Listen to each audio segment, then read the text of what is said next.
ఈ వ్యాఖ్యలపై జగన్కి పూర్తి స్థాయిలో వార్నింగ్ ఇచ్చారు. జగన్ నా బట్టలు ఊడదీస్తావా, నువ్వు ఇస్తే వేసుకున్న బట్టలు కాదురా ఇవి, కష్టపడి చదివి పోటీ పరీక్షల్లో నెగ్గి వేసుకున్న యూనిఫామ్ ఇది, ఎవడో వచ్చి ఊడదీయడానికి ఇది అరటి తొక్క కాదు అంటూ బదులిచ్చి పోలీసు పరువును నిలబెట్టారు.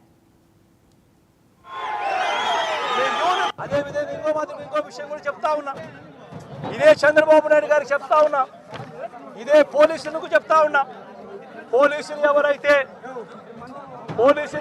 చంద్రబాబు నాయుడు గారిని మెప్పు కోసం, ఎవరైతే పోలీసులు చంద్రబాబు నాయుడు గారి మెప్పు కోసం ఎవరైతే టోపీ మీద ఉన్న సింహాలకు సెల్యూట్ చేయకుండా చంద్రబాబు నాయుడు గారికి వాచ్మెన్ల కింద పనిచేస్తా ఉన్న ఆ ప్రతి పోలీస్ అధికారికి చెప్తా ఉన్నా, ఎల్లకాలం చంద్రబాబు నాయుడు గారి పరిపాలన సాగదు.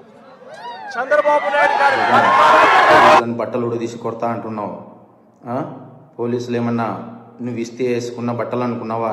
కష్టపడి చదివి రన్నింగ్ రేసుల్లో ఎగ్జామ్స్లో పాస్ అయి ఎన్నో వేల మంది పోటీ పరీక్షల్లో నెగ్గి వేసుకున్న యూనిఫామ్ ఇది. నువ్వెవడో వచ్చి ఉడదీస్తా అంటే ఉడదీయడానికి ఇదేమి అరటి తొక్క కాదు. మేము నిజాయితీగానే ప్రజల పక్షాన్ని నిలబడతాం, నిజాయితీగానే ఉద్యోగం చేస్తాం, నిజాయితీగానే చస్తాం, అంతే తప్ప అడ్డమైన దారులు తొక్కం. జాగ్రత్తగా మాట్లాడు. జగన్ పోలీసులను బట్టలు ఉడదీసి కొడతా.